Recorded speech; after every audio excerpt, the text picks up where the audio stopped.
glucosaminoglicanos sulfatados, y casi todos los glucosaminoglucanos se van a asociar a los núcleos proteicos. Así es como se van a formar las moléculas de proteoglicanos mediante los puentes disacáridos, que, bueno, estos se van a agregar a las cadenas laterales de serina que van a tener los núcleos proteicos conforme se van a codificar en el aparato de Golgi, y se van a constituir por el eje central proteico, que va a ser sintetizado en el retículo endoplasmático rugoso. Y bueno, a se le van a agregar los glicosaminoglicanos mediante enlaces covalentes, y los glicosaminoglicanos van a ser sintetizados en las sistemas del aparato de Golgi y van a ser dispuestos alrededor del eje proteico. Además, la sustancia fundamental, existe la posibilidad de que se organice en agregados moleculares que van a ser aún mayores que los aún más, ya que los van a asociarse por uno de los extremos de la molécula, que es de la proteína central, a lo largo del ácido hialurónico, por medio de las proteínas globulares de unión. Y van a formar moléculas masivas, como lo es el agrecano, que está constituido por largas cadenas de glucosaminoglicanos. Van a presentar, todavía no, pero bueno, ya. Van a presentar cargas eléctricas negativas. Son polianiones enormes que van a tener dominios electroquímicos que van a atraer a los cationes osmóticamente activos, como por ejemplo el catión de sodio, y van a atraer a las moléculas de agua, de H2O, para formar estructuras hidratadas. Y estas estructuras hidratadas le van a proporcionar una consistencia gelatinosa al tejido conjuntivo, y de esta forma se va a ser resistente a la compresión y va a ser más lento el flujo de líquido extracelular.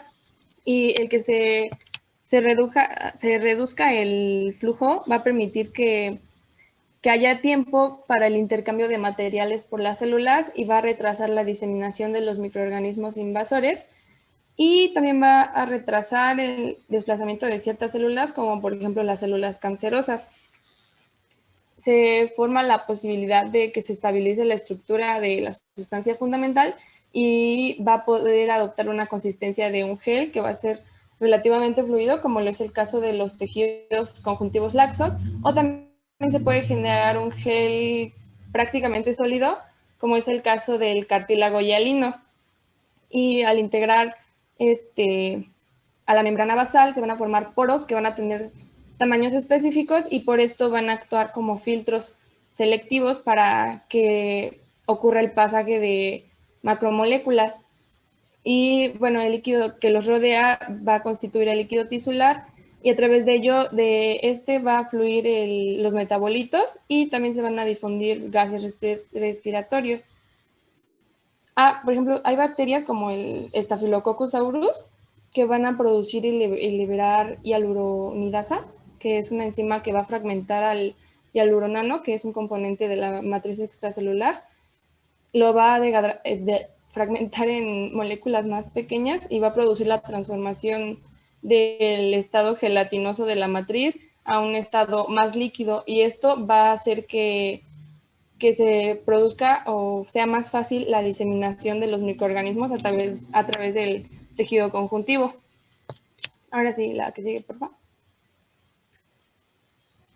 Existe una gran variedad de proteoglicanos y van a depender del tipo y largo de la proteína central, así como el número y longitud de los glucosaminoglicanos que se van a asociar. El proteoglicano de corina va a recubrir la superficie de las fibrillas colágenas, y va a tener una molécula ya sea de condroitín o de hermatansulfato, mientras que, por ejemplo, el proteoglicano agrecano, que es uno de los principales componentes de la matriz extracelular del cartílago y del tejido conectivo, va a presentar alrededor de 1000 moléculas de condroitín sulfato y 30 moléculas de queratan sulfato, así como una proteína central de 2316 aminoácidos y se va a poder encontrar en múltiples isoformas debido a que va a tener una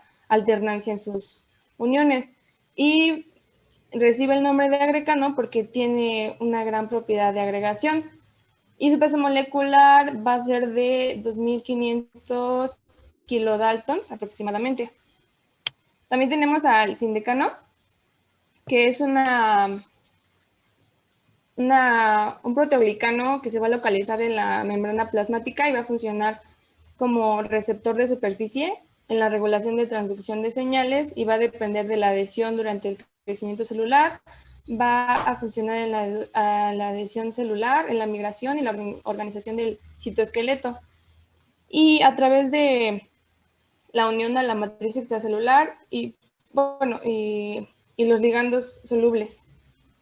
Va a estar formado por un esqueleto proteico central que se va a unir a varias cadenas de glucosaminoglicano de paransulfato y va a presentar un dominio extracelular que va a tener uniones a los glucanos de paransulfato, un dominio transmembrana y otro intracelular que se va a asociar a varias rutas de señalización celular.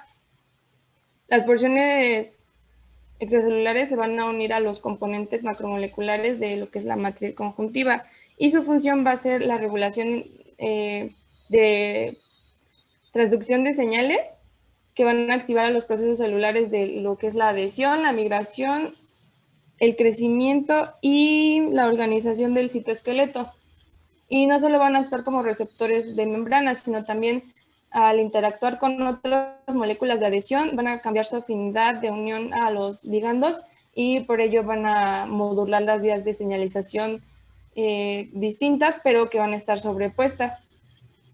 Estas vías de señalización van a ser determinadas por regiones variables del dominio citoplasmático a través de las proteínas de la familia ERM, que es esrina radixinamoicina. Y bueno, van a existir 4 tipos de sindecanos y su estructura va a ser, por ejemplo, del sindecano 1 va a ser de 310 aminoácidos, del sindecano 2 va a ser de 201 aminoácidos, del tercero va a ser 346 y del sindecano 4 va a ser 198 aminoácidos.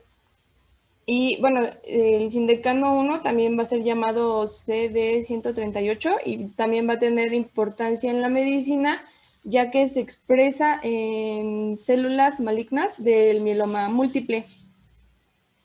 Y bueno, ha sido estudiada la participación de los sindecanos en los cánceres, principalmente del sindecano 1, como yo les había dicho, aunque tiene evidencias de que apunta a que tiene un papel supresor de tumores, pero se ha visto que también hay una expresión elevada de este proteoglicano en tumores como los de mama, de páncreas y metástasis óseas de tumores hematológicos.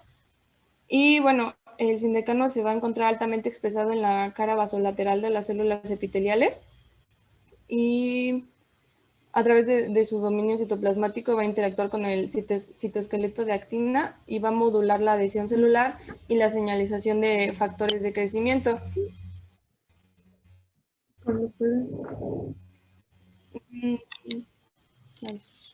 Así, la que sigue. También tenemos al versicano, que va a ser un proteoglicano de la matriz extracelular, que se va a unir a las fibrillas colágenas y al hialuronano. Va a estar constituido por un solo tipo de glucosaminoglicanos y su contenido se va a integrar únicamente por condroitinsulfato y sus isoformas grandes, que son el versicano 0 y versicano 1, van a demostrar su participación en la regulación de procesos como lo es la proliferación, la adhesión y la migración celular. También su expresión se ha encontrado en diferentes tipos de células tumorales, como por ejemplo lo es el melanoma. La que sigue, por favor.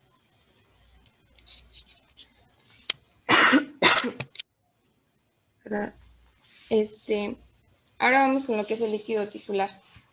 Este se va a formar a partir de los componentes que van a estar contenidos en el plasma sanguíneo a través de las paredes de los capilares a los espacios intercelulares, fundamentalmente en lo que es el tejido conjuntivo, y porque aquí se van a encontrar citados lo que son los vasos sanguíneos.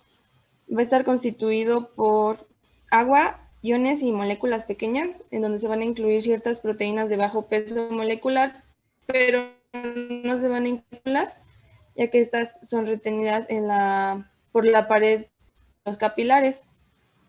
Los nutrientes y las sustancias de desecho van a ser transportados por el líquido tisular desde los capilares a las células, y de las células van a los órganos de detoxificación, como por ejemplo el riñón o el hígado. Y bueno, tenemos que van a existir dos fuerzas contrapuestas, que son la presión hidrostática de la sangre, que va a ser determinada por la presión arterial, y la presión osmótica, que va a ser del plasma sanguíneo y se va a deber por las proteínas plasmáticas que van a regular el paso del agua hacia el exterior y el interior de los capilares. La cantidad de agua que va a salir de los capilares sanguíneos va a ser mayor a la que va a regresar a ellos.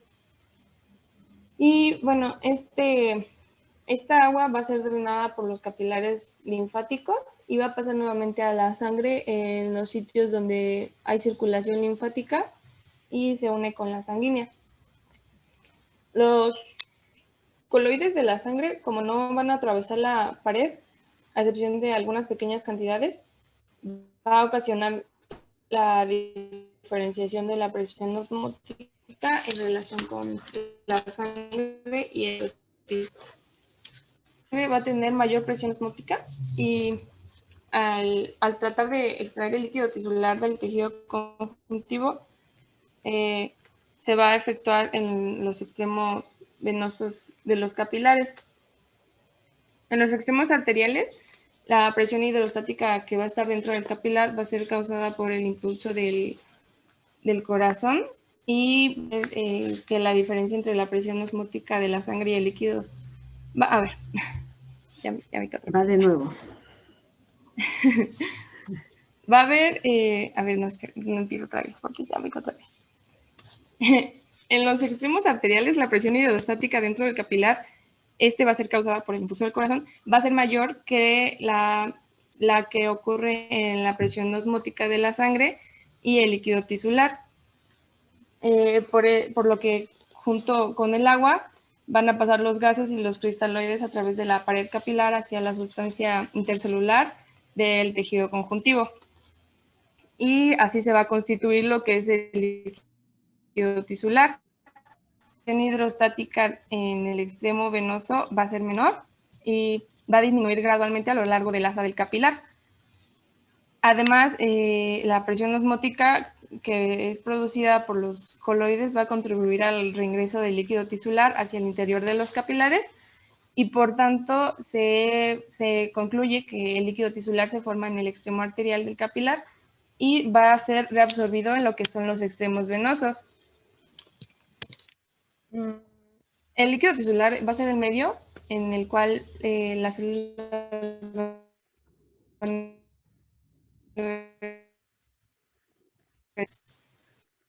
y el volumen de líquido tisular tenemos que puede acumularse. ¿Sí me escucho bien? Es que dice que mi conexión es inestable. Sí. Okay. Te cortas un poquito, pero otra vez agarras señal, entonces ahí va. Bueno, el volumen del líquido tisular se puede acumular en una cantidad mayor a lo normal en regiones que fisiológicamente van a estar ocupadas por sustancia intercelular.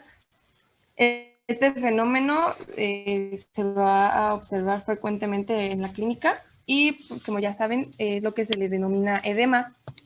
Microscópicamente el edema, el acúmulo de líquido tisular se va a manifestar como en una separación mayor de las células y de los elementos formes del tejido conjuntivo, y macroscópicamente se va a observar como una zona donde va a existir un aumento del volumen, va a ceder a la presión, o sea, cuando se oprime se va a dejar una huella que va a desaparecer lentamente y bueno,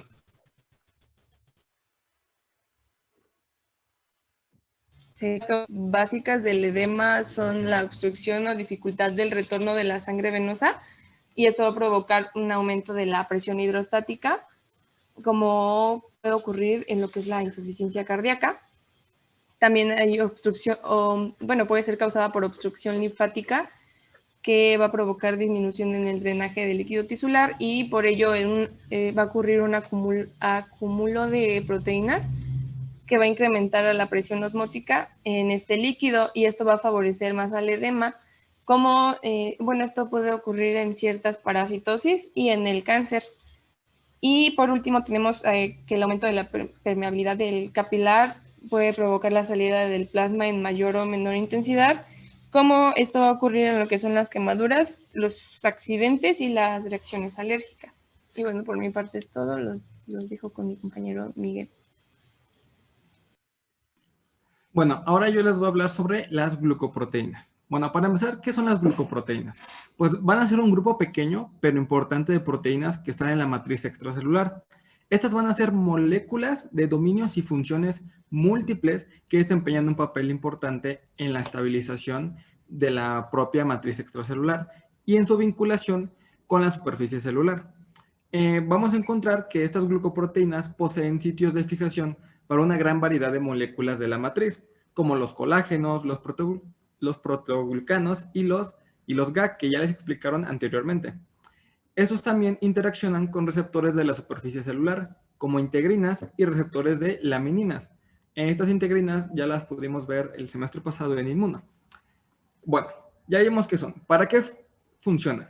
Bueno, pues su función va a ser regular y modular las funciones de la membrana extracelular relacionadas con el movimiento y con la migración de las células y estimulan la proliferación y la diferenciación celular. Y bueno, en esta imagen se muestra alguna de las glucoproteínas que vamos a estar hablando ahorita y la que sigue, por favor. Y bueno, ya que vimos qué son y para qué funcionan, qué tipos hay, ¿no? Y bueno, de la primera que vamos a estar hablando es de la fibronectina. Esta va a tener un tamaño de 250 a 280 kilodaltones. Esta va a ser la más abundante del tejido conjuntivo y va a ser sintetizada por fibroblastos y algunas células epiteliales. Estas también van a ser moléculas diméricas compuestas por dos péptidos semejantes unidos por enlaces disulfuro en un extremo carboxiterminal.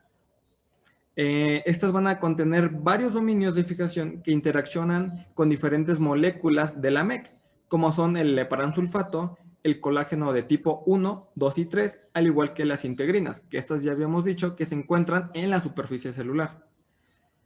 También van a presentar sitios de unión para células como el colágeno y los glucosaminoglucanos. Vamos a encontrar que las interacciones en estos sitios ayudan a intermediar y a mantener normales las migraciones y las adhesiones celulares.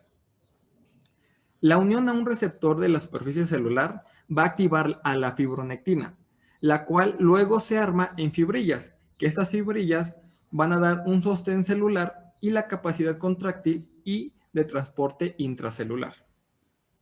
Las moléculas de fibronectina van a ser, se van a encontrar en prácticamente todos los tejidos y pueden aparecer formando fibras insolubles en los tejidos conectivos o solubles en el plasma de los fluidos corporales, como podría ser la sangre.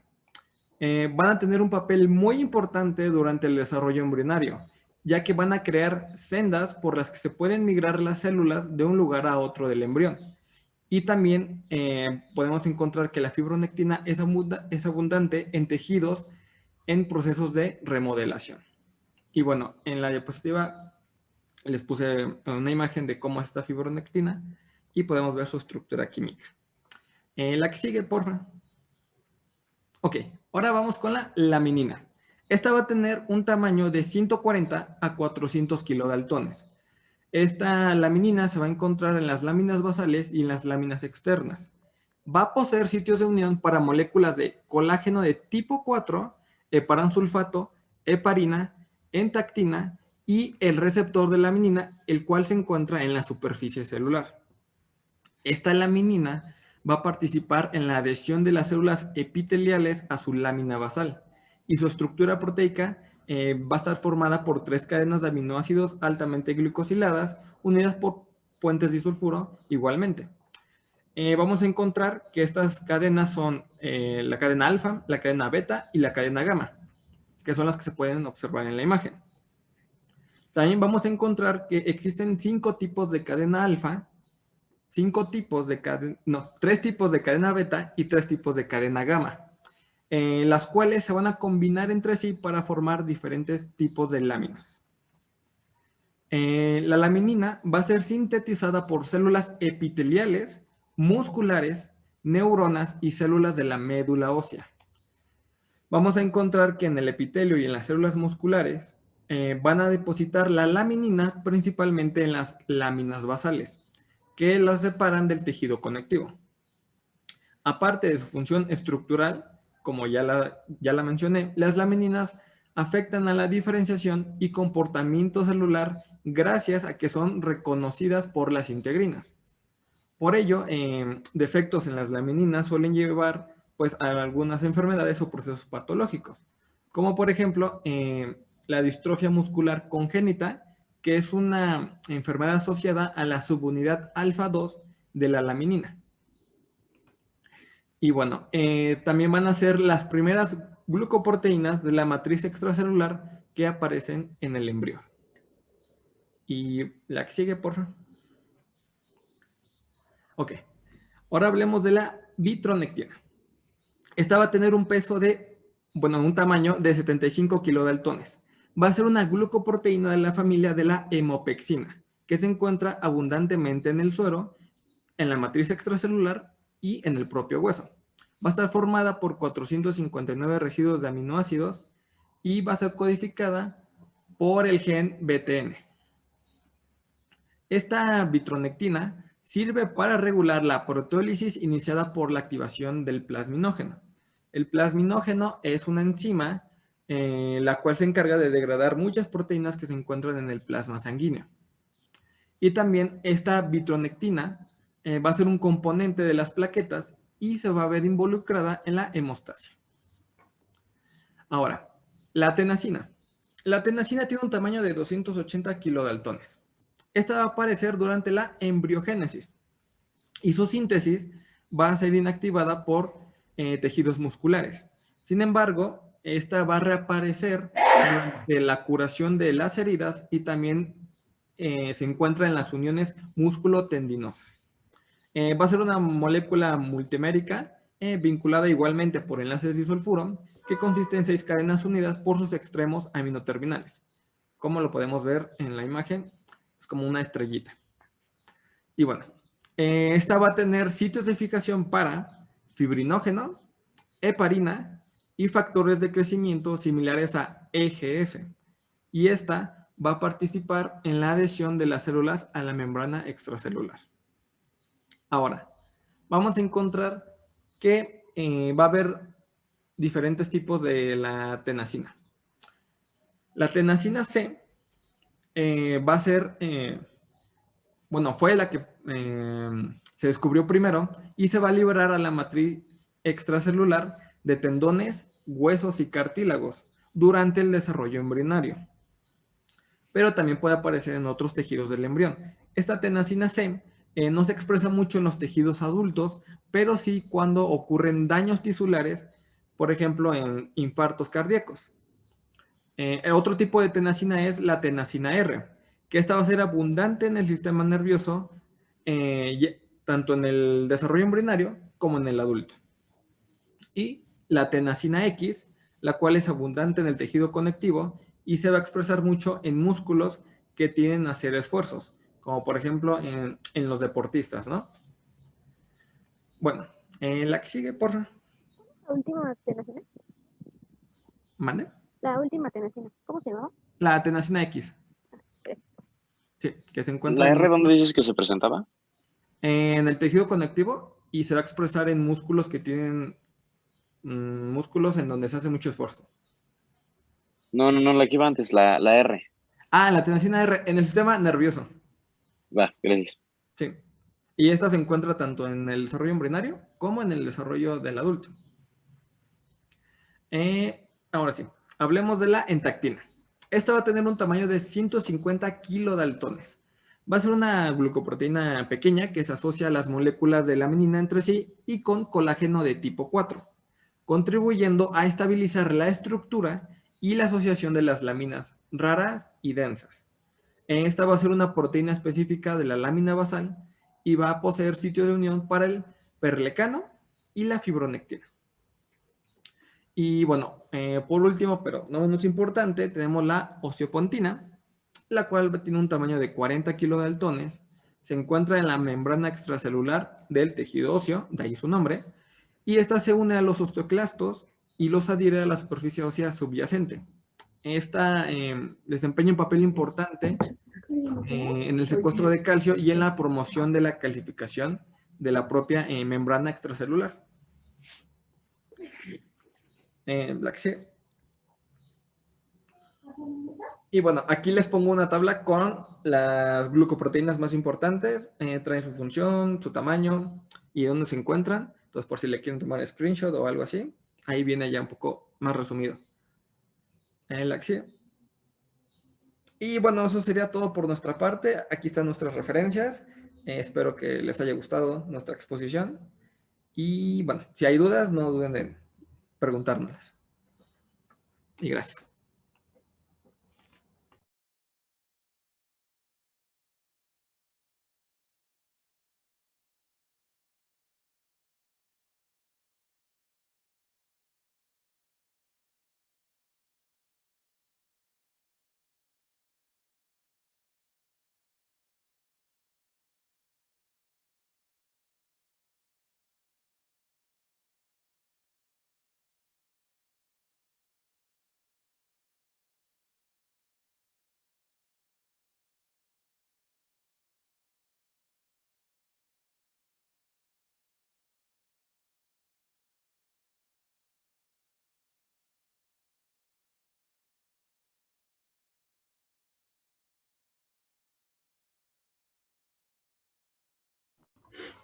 Víctor Hugo, ¿te paso entonces a ti el manejo?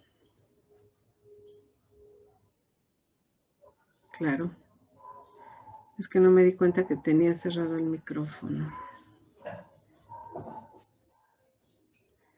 Perfecto.